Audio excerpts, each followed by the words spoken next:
Hello, hello, hello. Don't get too excited. What if I'm gonna... What if I don't fully finish it today? What if I don't fully finish it? Hello, Dara. Hello, Dark Shadow. Hello, Jack. Hello, Eleonora. It's lovely to see you all. Happy Friday. How is everyone doing? Long time no see. Oh my gosh. How are we? How are we doing? Hello, hello. I must finish. Oh god. We won't spend too long chatting then, shall we? We'll get straight into it. I just want to know how everyone's Easter was. If you guys celebrate Easter, did you get any chocolate? And if so, what kind? I am a dairy-free queen, and therefore I have vegan chocolate, which is, you know, it's not as good as the real thing. It's not. It's just not. But you know what? It's nice that I even get an egg. I hope everyone has had a really good 2 weeks. Happy daylight savings. We're here an hour later or earlier, depending on where you are in the world. So yeah, let's not waste any time, because we still have an entire character to do today. Let's get right into it. Here we are for the finale of every single D&D character that I've ever played, even if it was only for one session. Whether or not this is finished today, this is going to be the last stream that I work on it, and maybe if I don't get it like fully with all of the je ne sais quoi, I'll show you guys next week it fully finished. But this is going to be the last one. We're gonna get it pretty damn finished today. And so if you have been here for this whole journey, thank you so much. It's been quite a time. I think we've done 12 of these now. I think this is the 12th. So that's 12 weeks of this. 12 weeks of this and 15 different characters.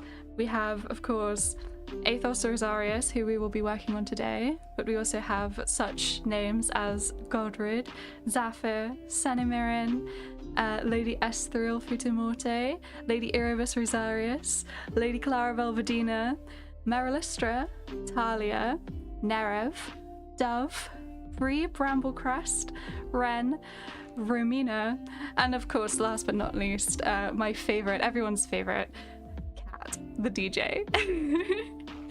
But yes, we still have one more character to finish today before we get into the background. So let's have a look at him. Let's have a look at my lovely Fey tiefling boy, Mr. Athos Rosarius. Let's just get right in. How is everyone? Who's everyone's fave? That's such a good question, Jack. Who's your favorite? I think... Who's your favorite? Who is everyone's favorite? You might have to go back in the stream to see all of them. Oh, don't make me pick, please. No, that's how I feel. That's how I feel.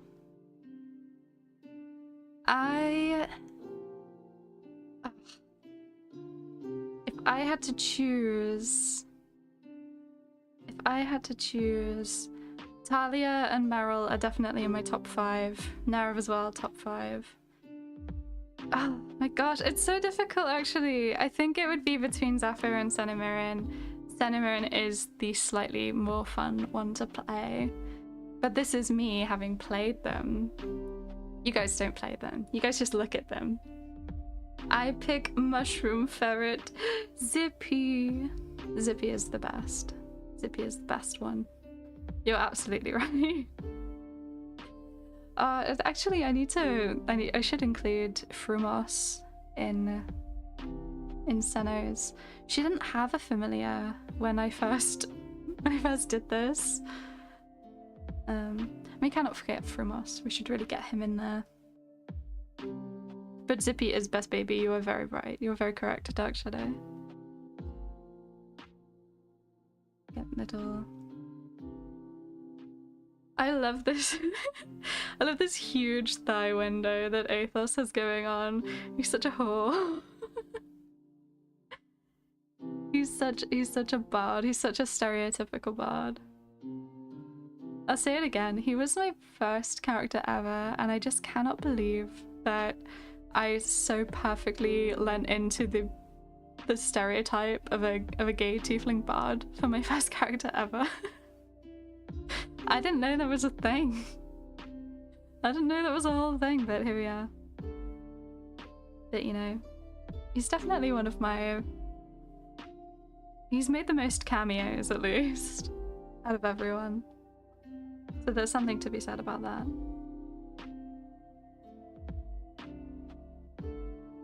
He's got... And I love his redesign. He's got the best redesign out of all of them as well.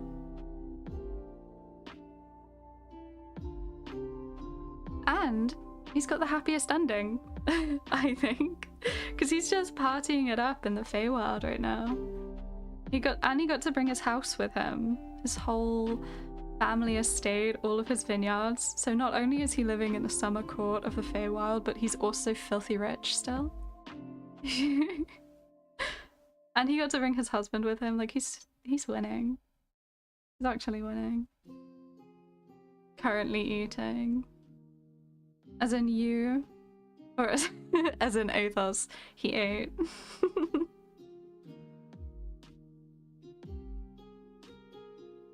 If it's you, what are you eating? Both. Yes! What are you eating, Dark Shadow? Get my little...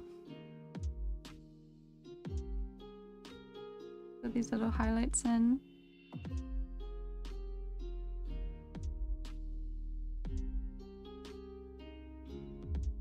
Athos's new tiefling design was super inspired by the Baldur's Gate tieflings, because I really like all the ridges that they have. I just think that's so fun. Stole it. I'm biased towards Dragonborn characters, although my second choice if I'm not picking a Tabaxi. So real. And I mean, Godred is a really cool guy. He's really sweet. And I do like his design. I really like his prosthetic. I like his prosthetic eye. I like his prosthetic arm. I like Zippy. I like his mushrooms. What's not to like, honestly? And he's a sweetie pie. He's a dad. He's made that his whole thing.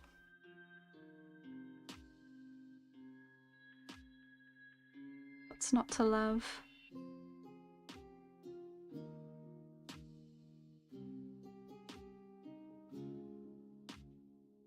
Okay.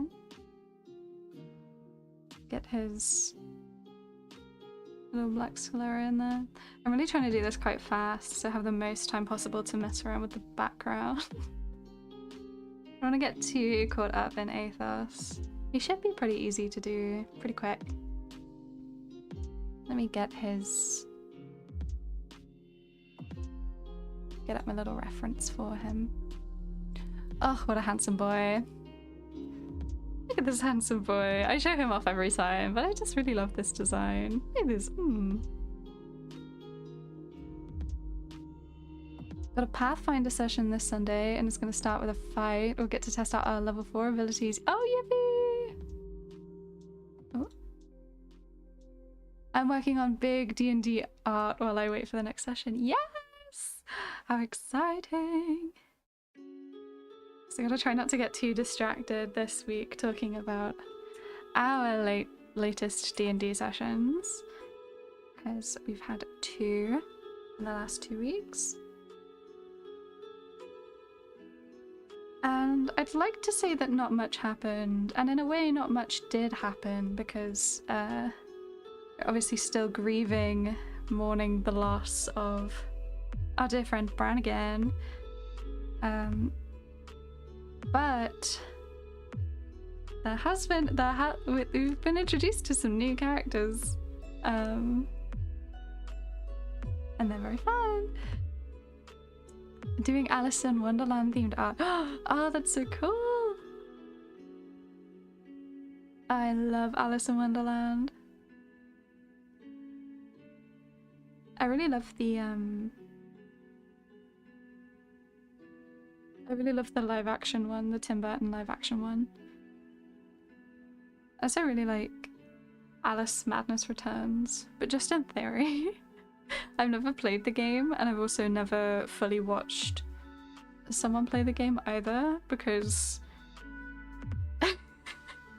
because the opening like cinematic of Alice Madness Returns, it has this like creepy sort of paper doll, like paper puppets vibe, and the white rabbit's eyes like melt out of his head. And when I was like 12, maybe, is when I saw this. When I was quite young is when I saw this for the first time, and it freaked me out. It gave me nightmares. So I've never been able to fully go through the Alice Madness Returns, which is so funny. But I know it's really good, and from like the clips that I've seen, it's really cool.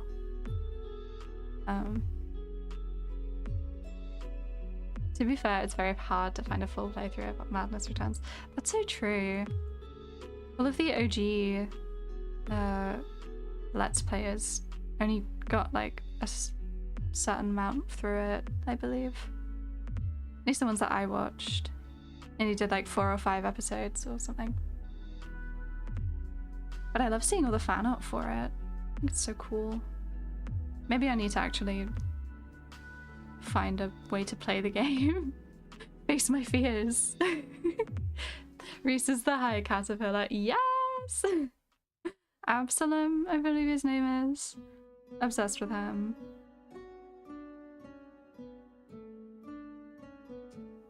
Did you choose Reese to be the high caterpillar just because he's a druggie? Or does he actually have some things in common with the what's a caterpillar, with Absalom? Yes. That's his name.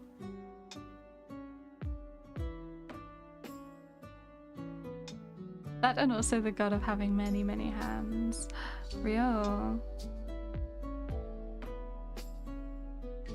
Love to have many, many hands. Better for stealing. Better for thievery.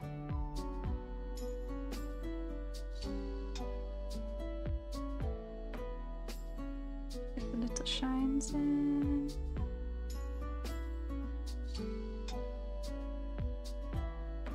He has a long trench coat that just has the god's hands leaking out of it. I love his caterpillar design. Oh, that's so cool.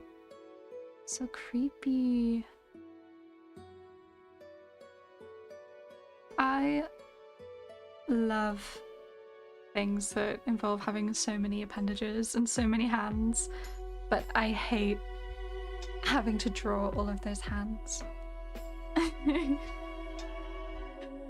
Because I just have only a couple of different hand poses that I like to do, and it becomes really obvious that I reuse them when there's more than 3 hands in any given piece.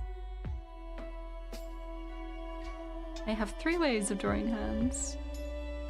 Did not look too closely.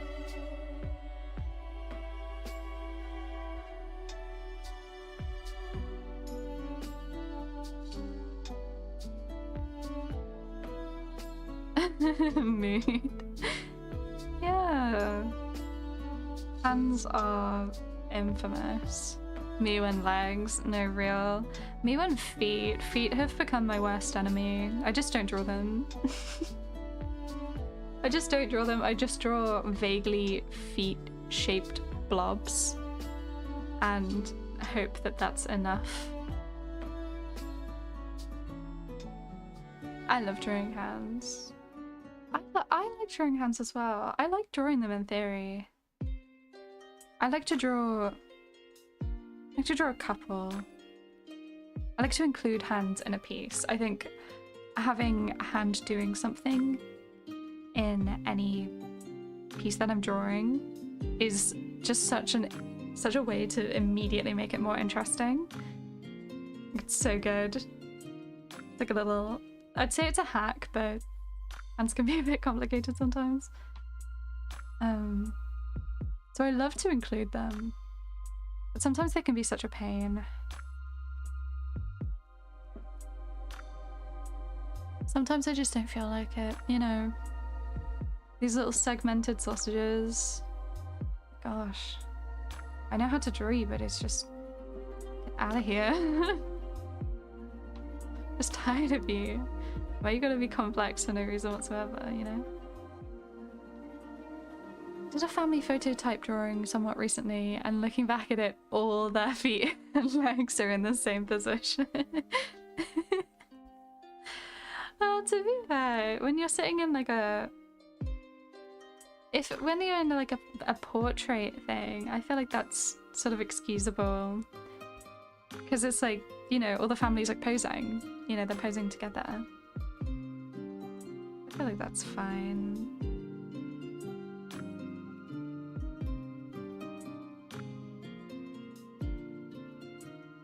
But I get it. Sometimes I do royal family portraits for the DM, the Empire's royal family, just for the fun of it, and for money. And I remember the last time I did it, I collected a bunch of references of different ways that people sit in portraits and stuff, but then I got to there was like 5 or 6 people in this portrait, and by the time I got to the 3 men standing in the back, I just copied and pasted the same exact pose. It's like, I mean, the ladies are like lounging and sitting in their beautiful dresses, and the men just sort of stand. They just sort of stand there. They're just hanging out. Because this is really about the Empress, you know? It's not about her husband or her sons. She's pulling focus.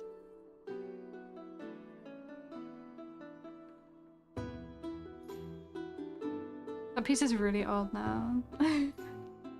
I look back at it and I'm like, oh god. Eek. But I suppose that's what happens when you draw so much. It doesn't take very long for you to sort of outgrow yourself. And then you look back at things you did not that long ago and you're like, oh god.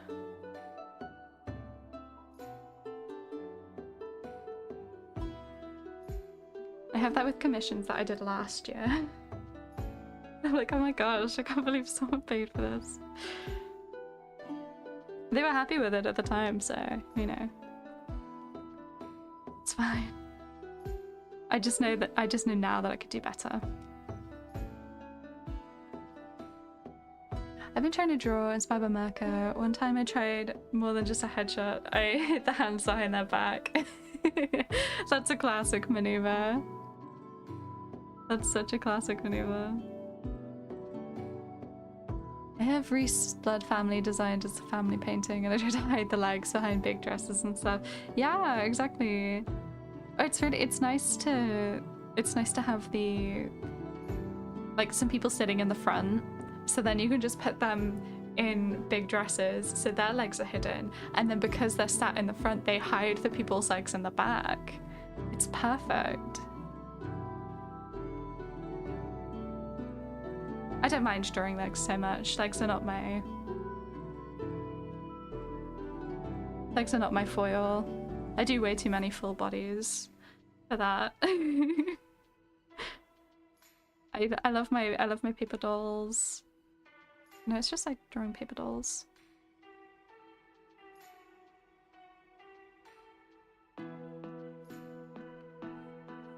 Okay, skin pretty much done.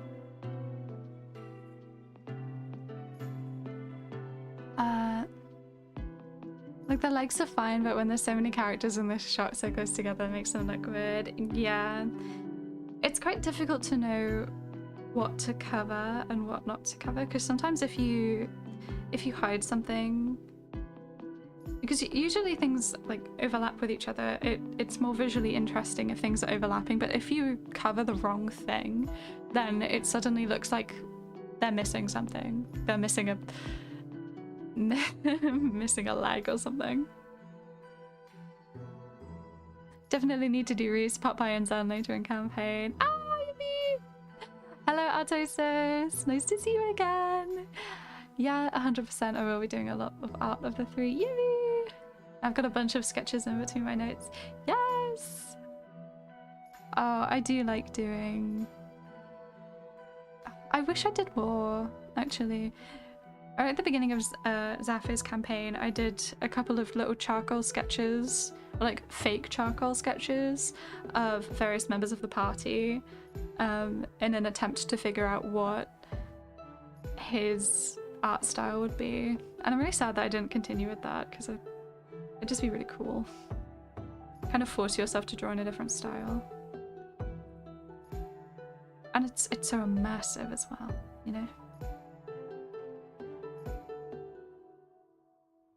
But his campaign is over, and Sano Murin, she cannot draw.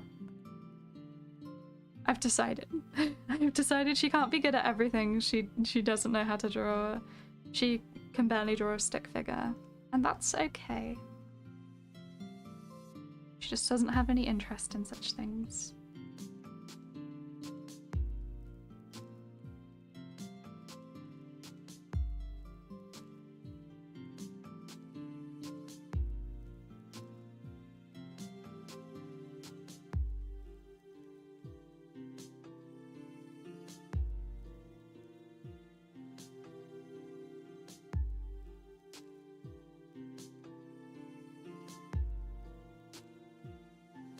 My plan is to hopefully finish Athos by the time we hit the 1 hour mark. Then I'd have a full hour to work on just the background. Backgrounds don't take me too long, but usually they are very simple. They're very, you know, I kind of leave them quite messy. It's just the hint of a background. Just pretending that there's a background there. Oh, that's a thing. I don't know if Reese can draw. I know who's really good at writing and calligraphy. Drift can draw. I think she's the artist so far of my characters. Oh, that's so cute. Yeah, Senna's really good with ciphers. She can forge a note really well. She's great at forgery. But that's sort of where it ends. She can also play a tune on the tin whistle, but nothing else. And not that amazing either, because she has a -2 to charisma. So it kind of just evens out, really, for efficiency. She does a lot of painting. Oh, that's so cute.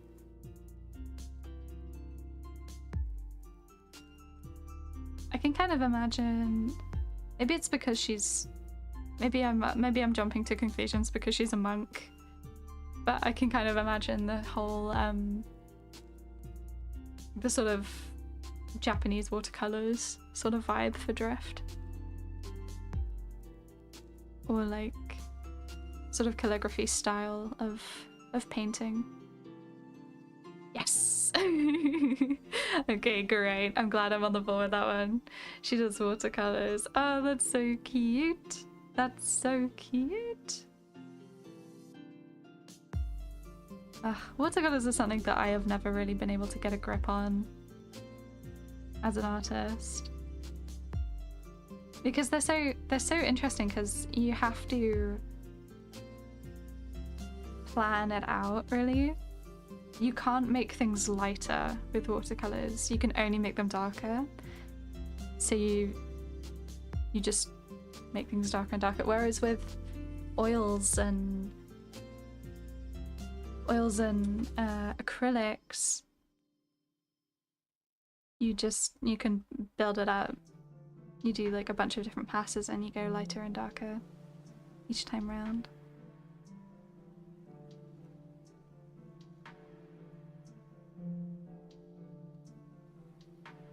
And that's on fine art.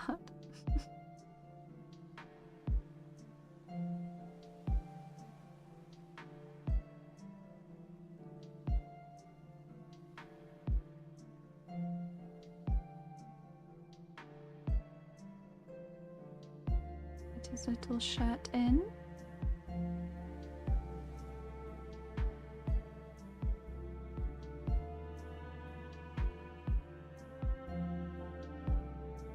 It's got a very shiny, silky shirt.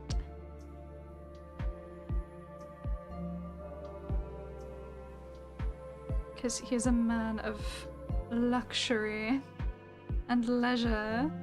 I imagine he has satin bed sheets and a satin pillowcase and a little bonnet, a little satin bonnet to put in his hair, to put his hair in.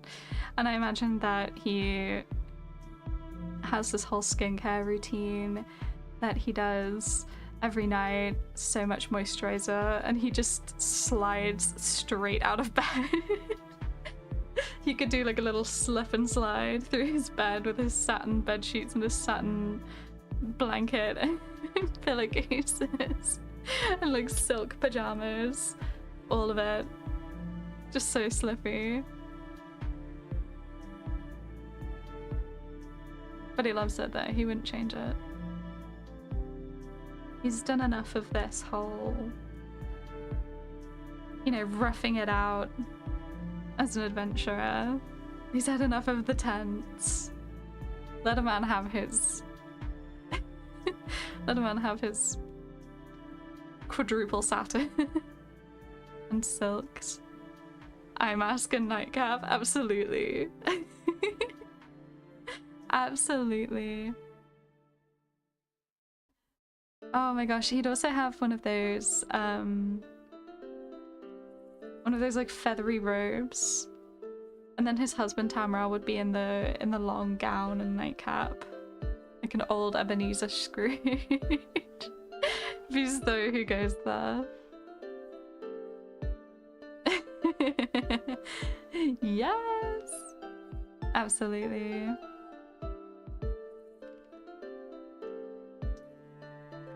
Fae retirement sounds like a lot of fun. Yeah, it does. I think everyone wants to retire to the Feywild. The trouble is you've got to retire at a good age, because you don't get any younger in the Feywild. You just sort of stop aging. So you can't wait too long, otherwise you'll just be... You'll have to deal with, you know, hip pain and back pain forever.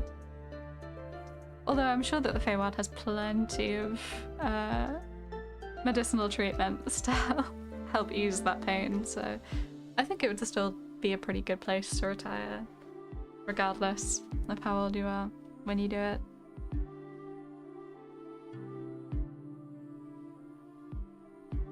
Certainly can't be worse than the material.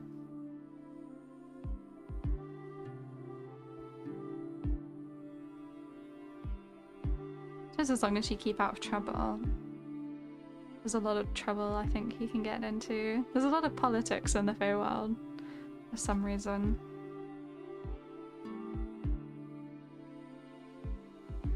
Which is something that we have been learning about in our last couple of sessions. Our lovely friend Quinlan, who is a quickling, a little Fae guy, he is on the hunt for the people responsible for killing his wife and infant son about 30 years ago. And everyone that was involved, it was like this big whole group basically.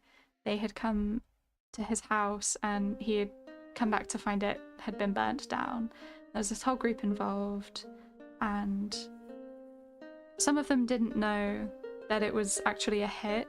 Some of them just thought they were stealing. But this group have slowly been killed off by the last couple of people who still work for the person who set this whole thing up, who is known as the Master of Mad Ravel, or the Prince of Fools, or Libra. So many different names this person has. And they'd sent these people to kill Quinlan's wife and son, and in the last couple of sessions we discovered that the reason that we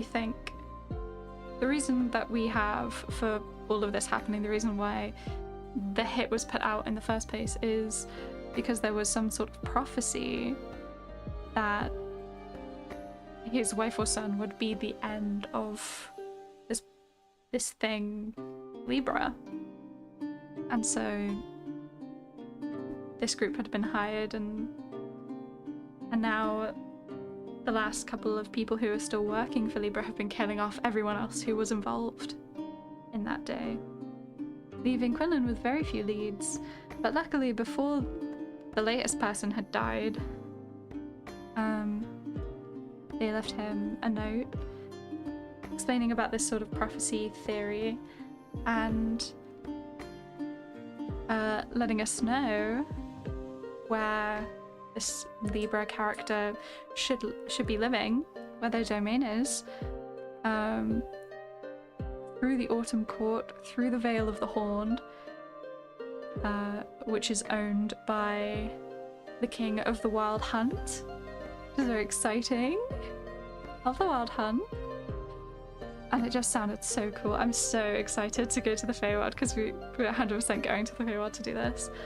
We also met our lovely little private investigator friend Kirkus, because this person who was in contact with Quinn about this before they died, they hired Kirkus to investigate their upcoming murder. But it wasn't really to investigate their murder, it was more to investigate, or to help Quinlan with his investigation. And they prepaid for Kirkus's services before they died, which is very kind of them. And honestly, the least they could do.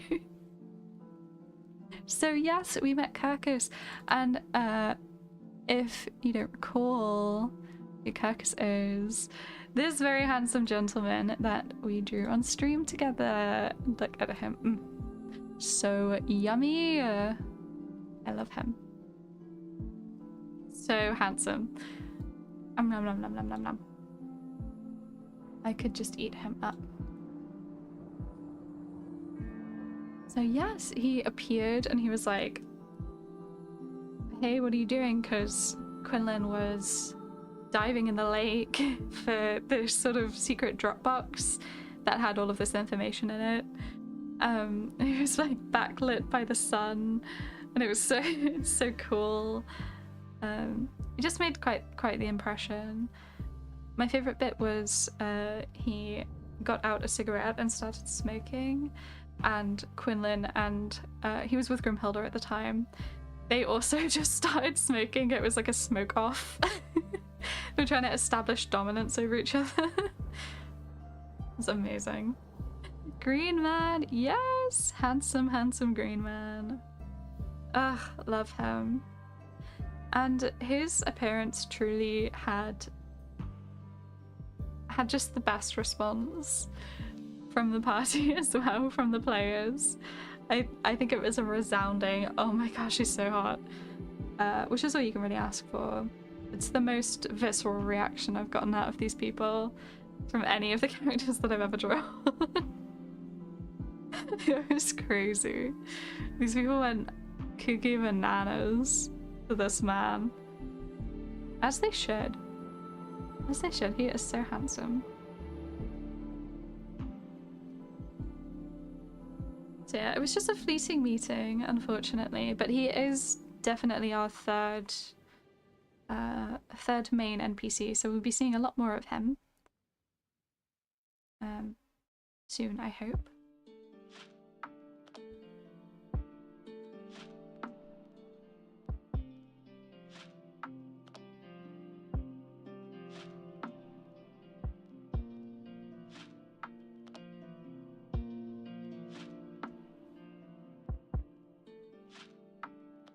Hopefully he'll get to come with us to the Feywild or something.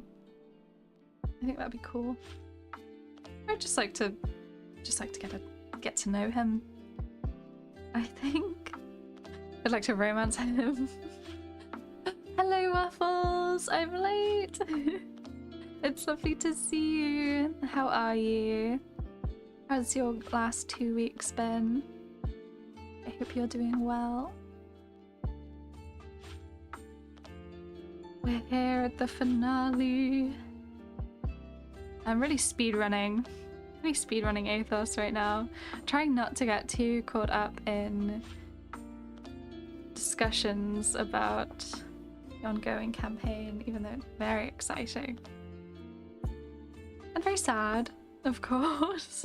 A lot of grief going on. I'm well, thank you. That's good.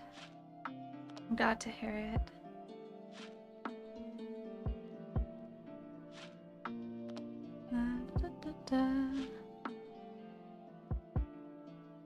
A little bit of this. What next? Oh yes. All of this wonderful hair.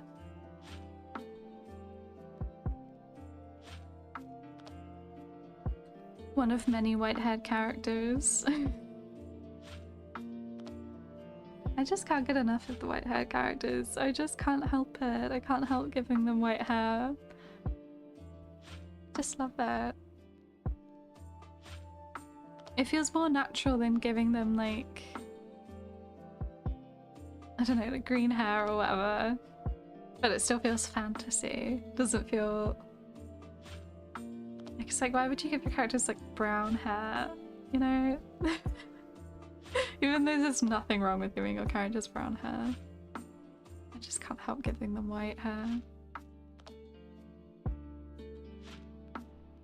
It's an addiction.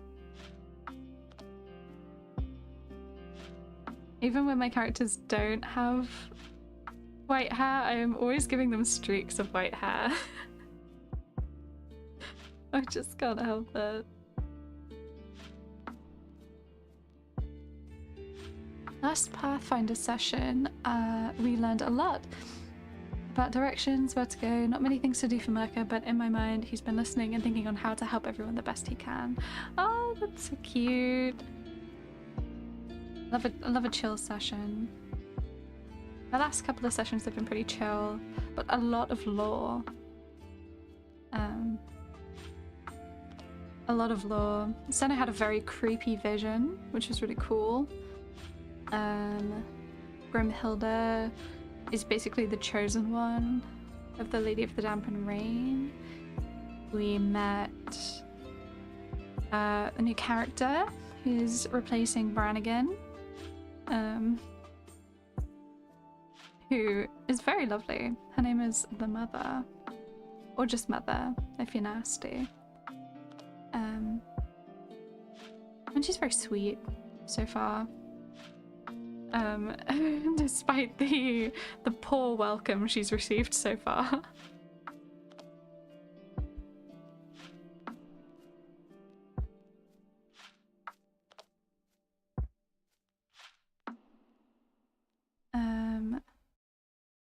And we're also gearing up to go on our little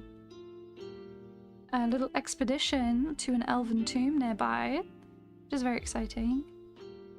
Because we've not actually done any dungeoning in probably 16 to 18 sessions, I fear.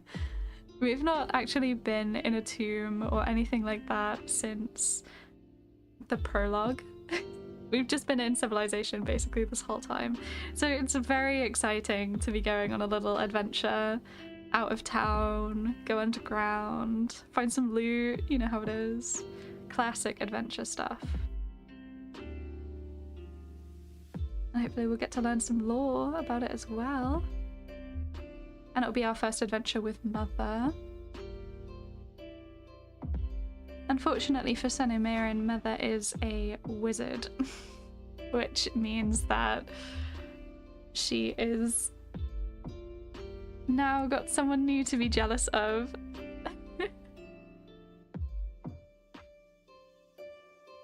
Senna doesn't like other wizards. Because being a wizard is her thing, god damn it. Can't take her thing away from her. No one loves magic like Senna does. It's a mood. My laptop finally died though. Seriously, it opens with BitLocker. I can't read the hard drive. The keyboard and ports are also dead. Luckily, I already moved most of my stuff to my desktop except all my documents. Oh no! Oh no! The documents. Are they backed up somewhere, Waffles, or are they just... are they gone?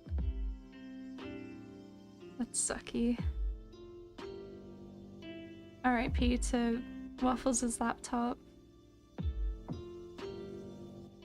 You were a real one. Drifting pretty much later on, Reese will be getting white hair streaks. Yes! I love the white hair streaks. Baldur's Gate 3, it's always drow white hair, Bardic Inspiration style. Yeah. I love it. I just can't help it with the white hair. All the riches and cursed items. Yes. Oh, I really do hope there's a cursed item out there in Senna's future. She is such a magpie. It's actually quite unreal. And I feel like she should be punished for that at some point. She's been punished a couple of times. She grabbed a beholder tooth with her bare hands and it dealt like 20 points of psychic damage to her or something.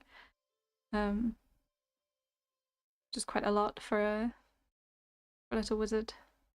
But you know, I think a cursed item in Senna's future would be fun.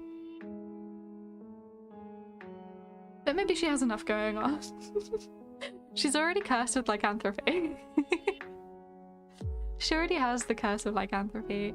She also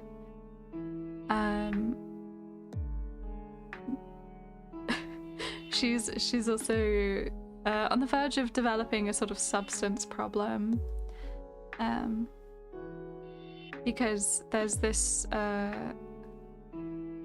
sort of mana crystal that's basically pure magic, called Change Stone, and she was given some of its dust recently, and basically when ingested, it can really imbue magic users with quite a lot of power. But it's also a narcotic and it's also quite addictive.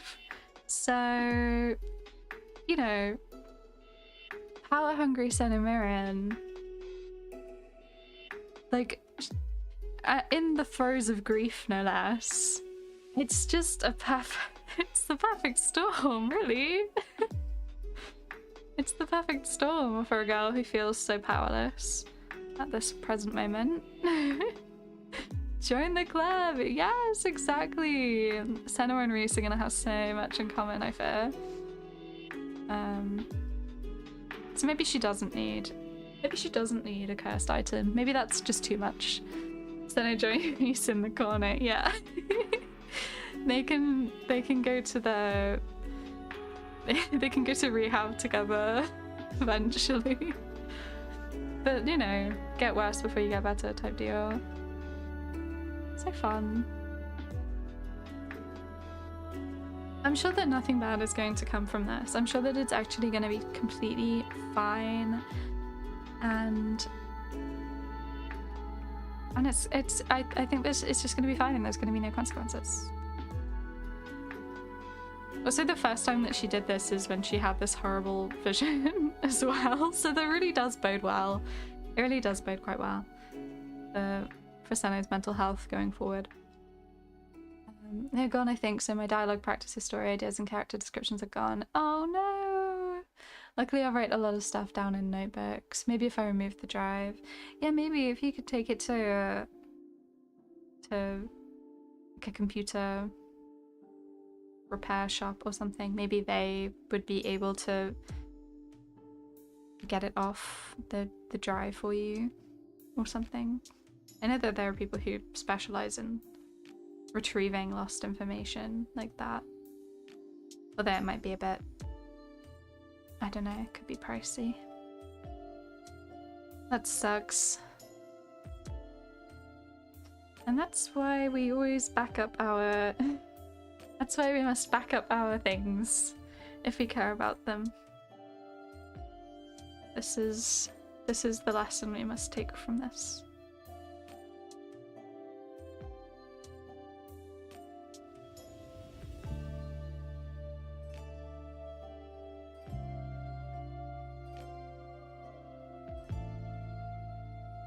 So, yes, I won't go into too much detail about Senno's vision because it feels very lore heavy, and to be honest, I don't think we really know what's going on in it. But basically, this potion that Senna, Mirian, and William found on this boat that belonged to some culty freaks that were worshipping like a weird waxy fish thing. They found this random potion and Senna could not figure out what it was. Eventually, Perrin ended up drinking some of it and he was healed of his like backache. His vision that had been blurred ever since he left the underground was fixed. He had perfect vision. His scars faded away, so he had no more scars. And it's kind of crazy potion just to sort of happen across. So after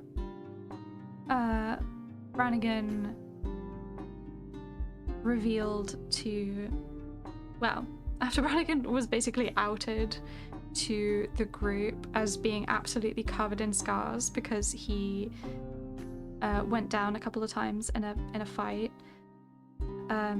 he ended up sharing with Senno the reason why he had the scars, and also just sharing with Senno the fact that he had them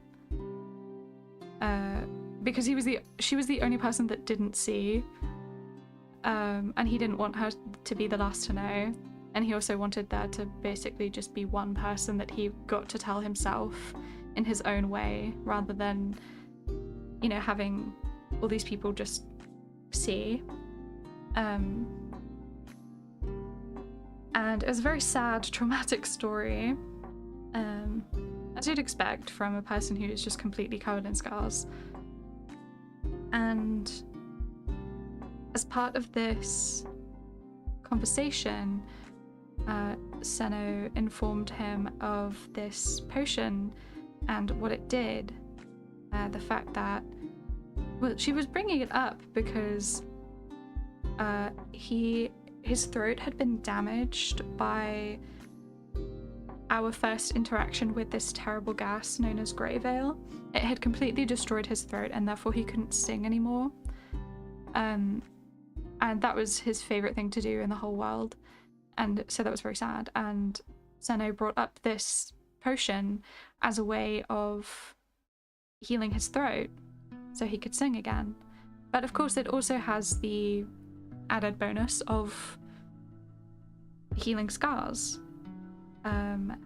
And as a person who had been hiding the fact that he had so many scars under this glamour this whole time, he was very enthused by this.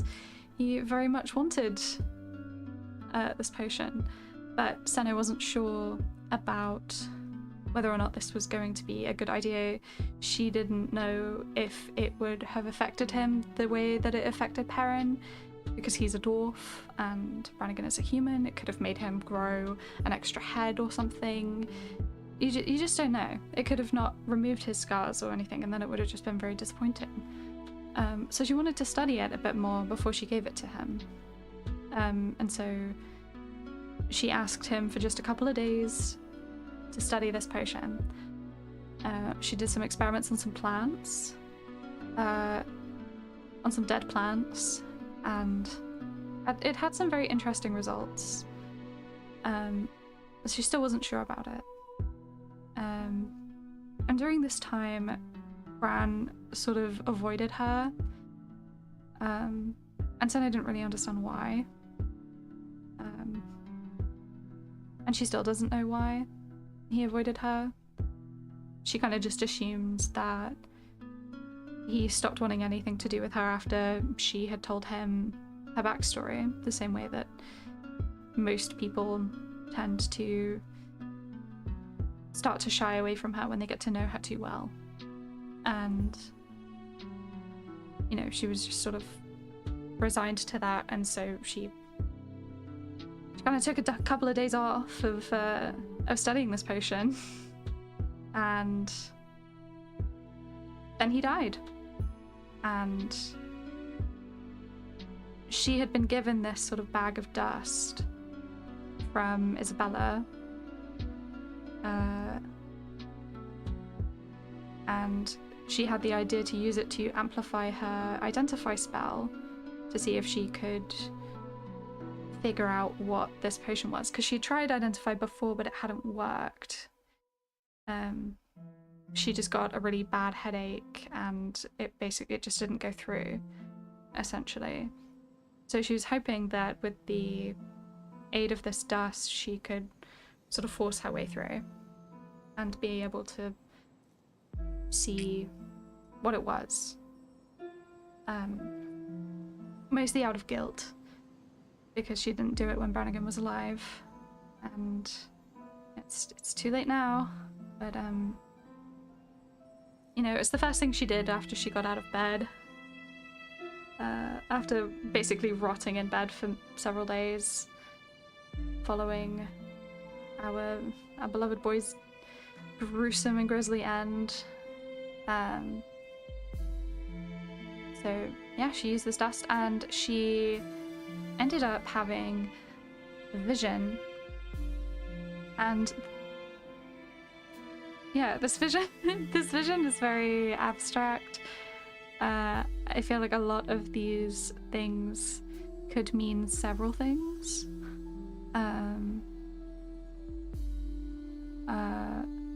She saw many hands, and they these fingers forced their way under her eyelids, and she heard voices asking her why she had come to look and telling her that she was a terrible daughter and a terrible friend. In the voices of Bran and her mother, of course, because the girl hasn't been through enough, obviously. And she saw who she believes to be her father, and her mother.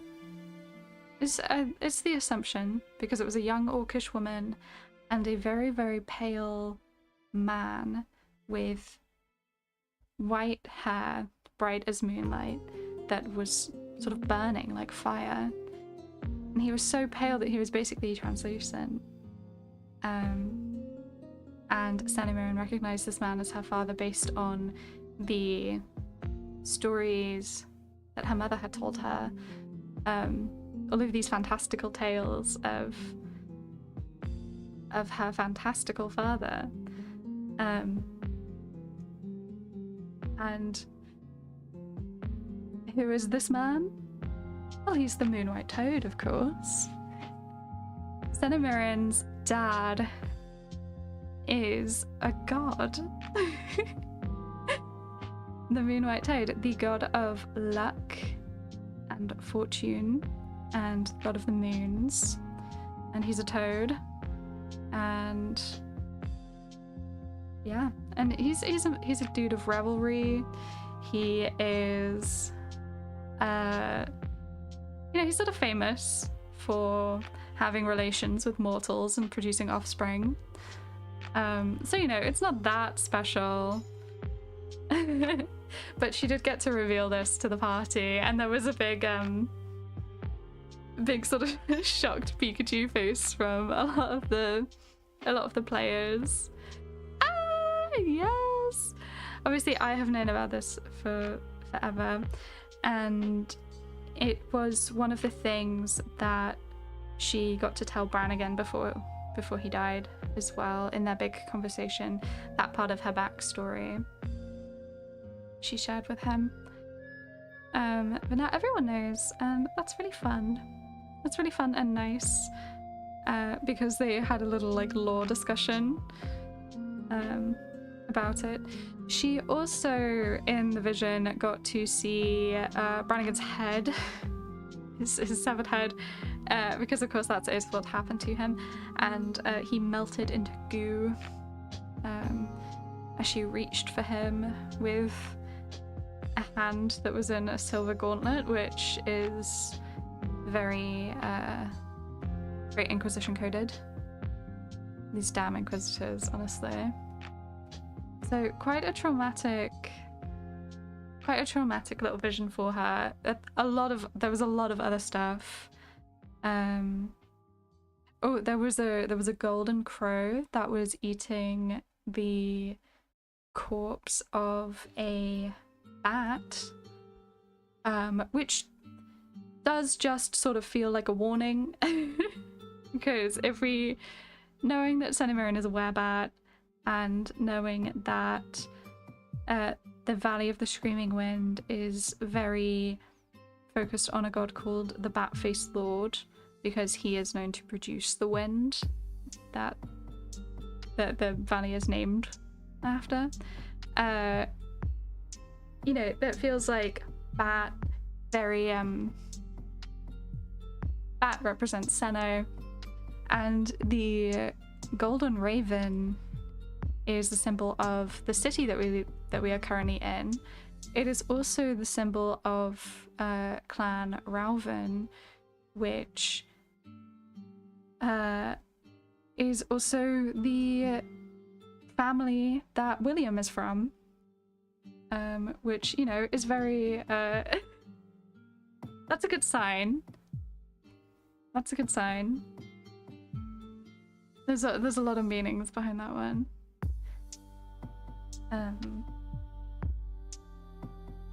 Oh, and speaking of William, Senno and William had a very cute little moment. They'd been kind of fighting ever since she discovered that he had been part of the Inquisition, because she hates them.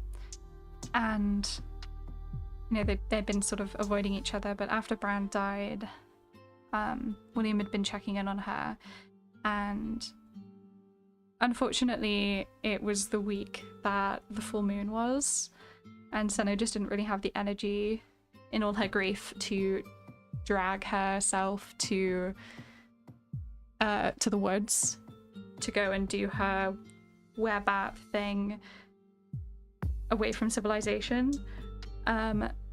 So she ended up having to lock herself in her room, in her apartment, which is really something that she quite wanted to avoid at all costs, but needs must. And she recruited William to do this, William to help her with this, mainly because he's the only one that she believed could take her in her werebat form in a one-on-one fight. So she invited him to to board up her windows and tie her to her bed, and you know, kind of but it wasn't like that. It was just a nice time. It also happened to be his birthday, which is something that everyone forgot, which is just so brutal. But Senno got him a gift. She gave him a little blessing, as is her way, as is her culture, and it was very sweet. And they ended up patching up their little friendship.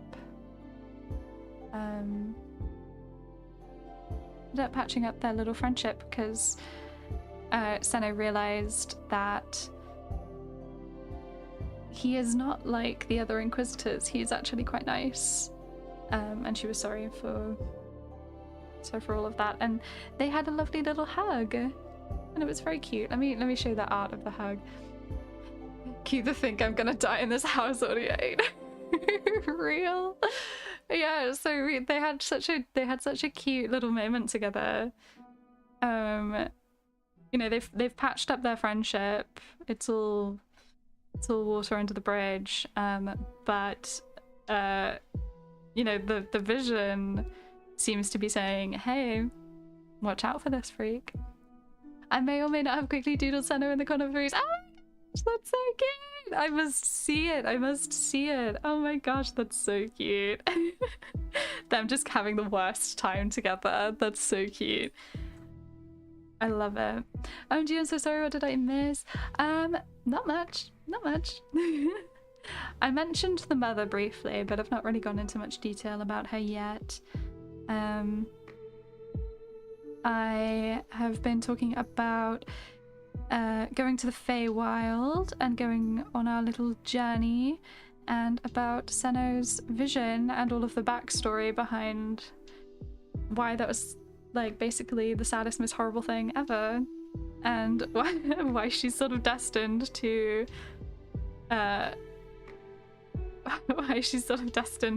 go down this horrible path of substance abuse because of Brannigan's death, and the fact that because of that she's not going to need any cursed items. She actually doesn't need it. She's got enough going on. I sent it to you on Insta. Oh, yippee! What else you missed is that Athos is almost done. I just need to do his little hoof. Which layer is his hoof on? This one. I just need to do his little hoof, and he is almost done. And then I will show off the little drawing I did of Will and Senno having a little hug, because I just thought it was very sweet. I just thought it was very sweet and nice.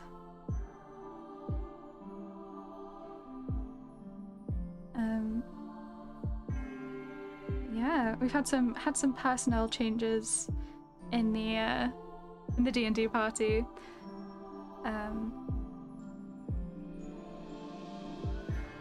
With meeting Kirkus and meeting Mother, losing Bran, and we've also our paladin Eva is no more, unfortunately. I won't go into too much detail because it's a bit I don't know, just feels a bit drama-y, stirring the pot sort of thing. But really the last part of the reason why last week I was so anxious to stream is because there was this whole big drama going on behind the scenes in our D&D group, and it ended with one of our players being invited to drop out of the campaign, which eek, very anxiety provoking, and it's really sad. It is really, really sad. And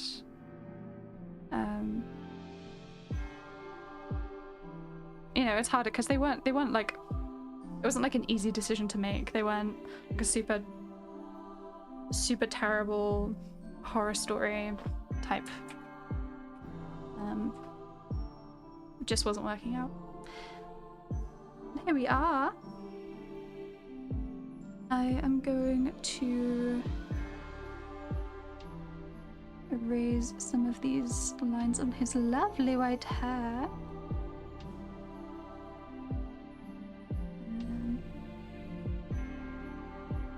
And there we go. That is Athos Rosarius done. I'm going to check on this doodle. Oh gosh, that's so cute, Dark Shadow. Oh my gosh. In the corner you go. Oh, I can't show it. Maybe I'll find a way. Pretty man. Yes, pretty man. Who's the prettiest man out of these two? Out of these three? Hello, Nerev. Oh my gosh, here we are. Here we are. So now what? Oh my gosh.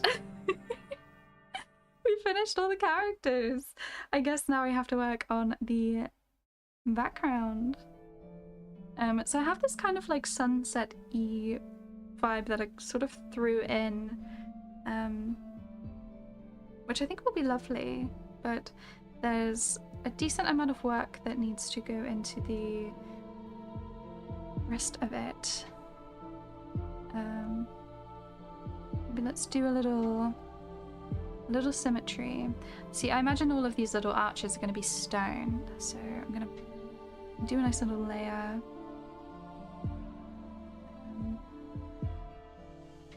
Maybe I just tone all of these bitches down. This is this is uncharted territory now. we all gotta watch out. I'm on layer 149 as well. That's crazy. I think just get little. Talia's still glowing bright like she always is. Yes! That's because Talia is that bitch. She's just so fierce.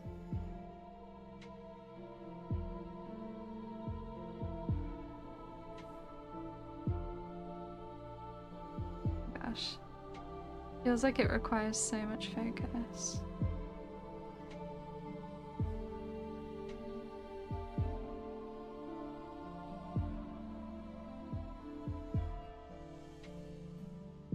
Of this stone in. There are certain bitches that are poking out of their little windows, and there's certain freaks that aren't. So this is going to be quite finicky, I fear.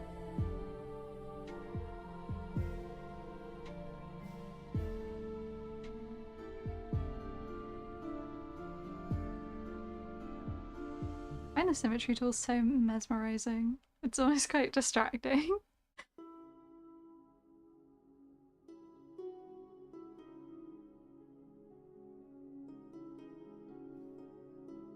Vibes from here on out. Yes, so true. We're just going off of pure vibes.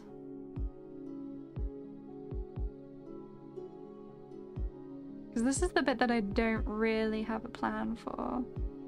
I have a vague sort of vibe that I want to go for, where it is where it's sort of like overgrown stone arches and stuff, like nice little vines and all of this.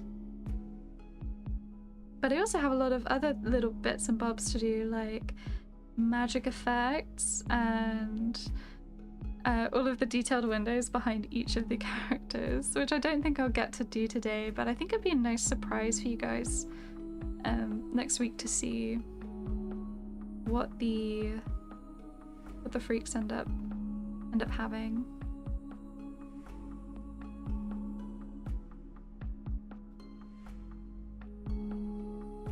Just fill all this in.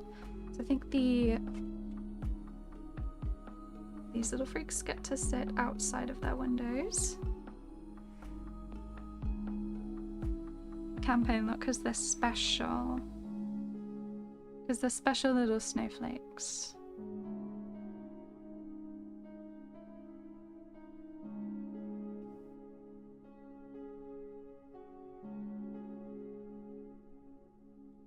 Soon enough, Mirka should have an interesting moment when we get to the temple. I'm super excited for what the DM has in store. It'll be his first time in an actual place of worship as a champion.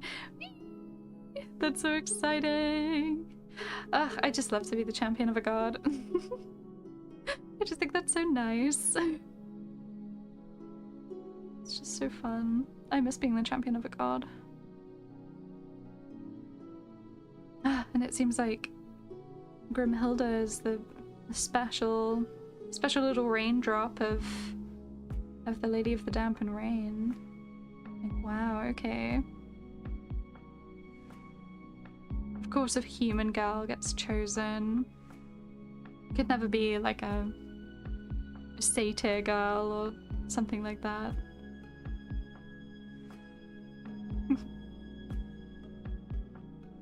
Just so happens to fit in with their views.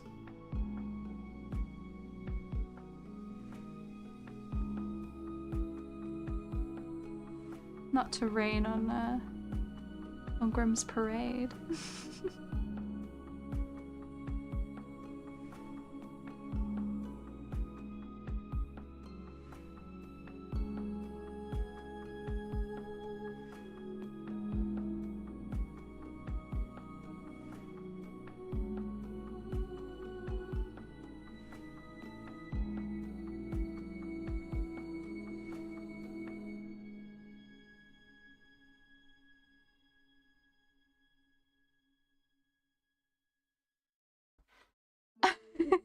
One thing I've learned is that fantasy always tends to mirror that of real life. So true. I find it really funny when it does that because D&D especially is such a like it's escapism. It's escapism, but real world issues always find their way in. But I guess in the nice thing about real world issues in a fantasy campaign is they're just so much easier to fix. You know, if there's a corrupt king, if there's a tyrant on the throne, you just sort of walk into their palace and cast Fireball. You know, you can just sort of kill him.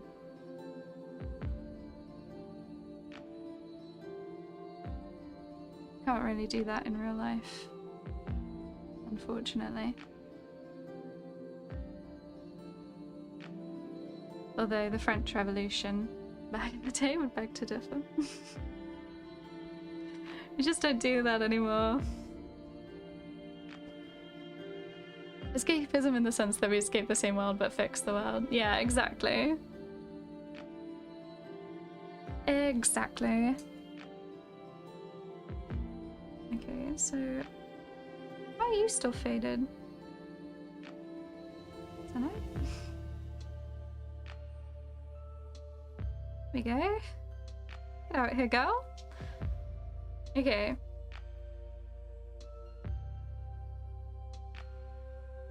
So get all these gallipops back.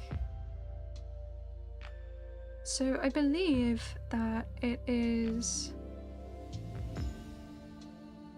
just Meryl and Talia that have their heads sort of popping out of the frame on top. But maybe they can stay in, I don't know.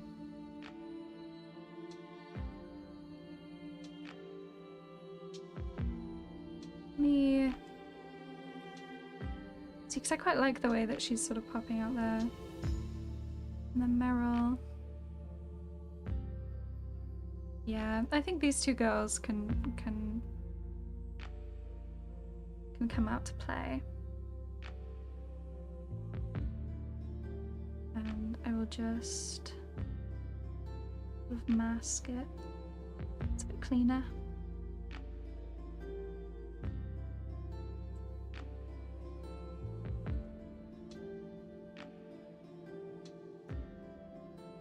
Definitely some finicking, some finagling, some cleaning up that needs to happen.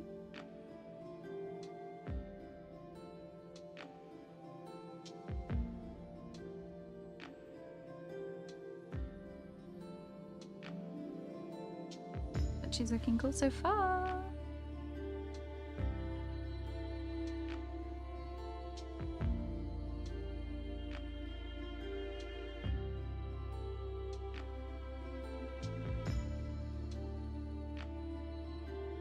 Just need to make sure that there's none of these little gaps.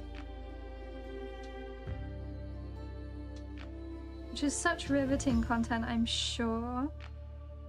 I'm sure you guys are just absolutely thrilled to watch this segment. This is the true art.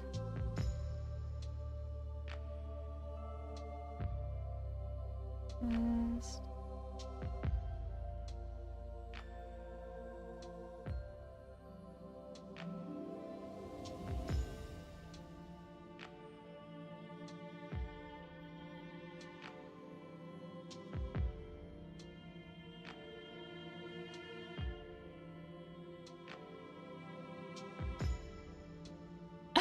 Viva la Bon Ordre. I mean, you can do that in real life. It's just very difficult.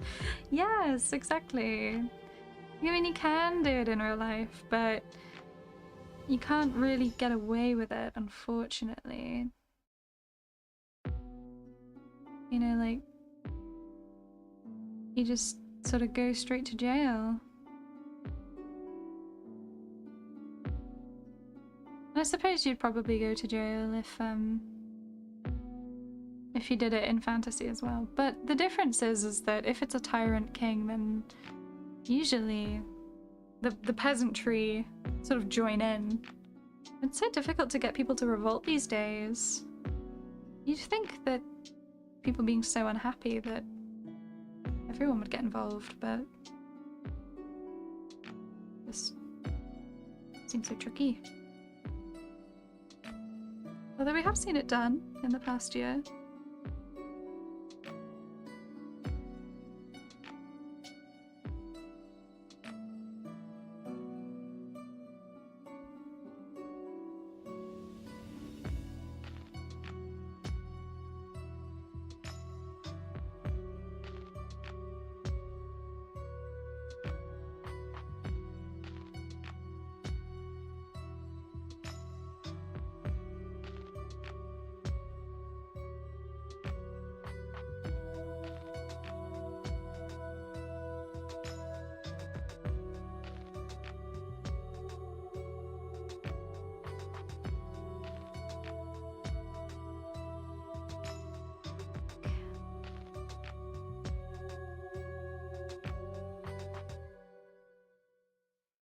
You can if you have a really good lawyer, but I don't know one of those. Never met any. Never met any, don't know any.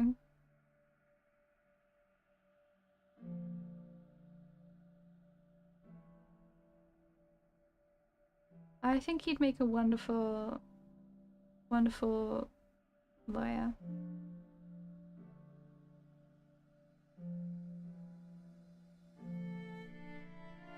Should be your next character.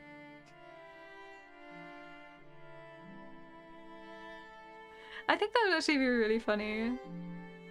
To be like a fantasy lawyer who's like trying to, like, they've gone adventuring just to like collect evidence to to get their client found innocent. Okay. I do like this gradient, so maybe I'll throw this gradient back on. Because that feels a little bit, you know, it's a bit nice. Oh, got loads of stuff going on. Probably just leave it the same. Okay, so yeah, we have a sort of sunset vibe, but let's have a play. I know lots of lawyers, just not good ones for legal reasons. That's a joke. Well, I mean, even if it wasn't a joke, I mean, what are these terrible lawyers gonna do about it, huh? See?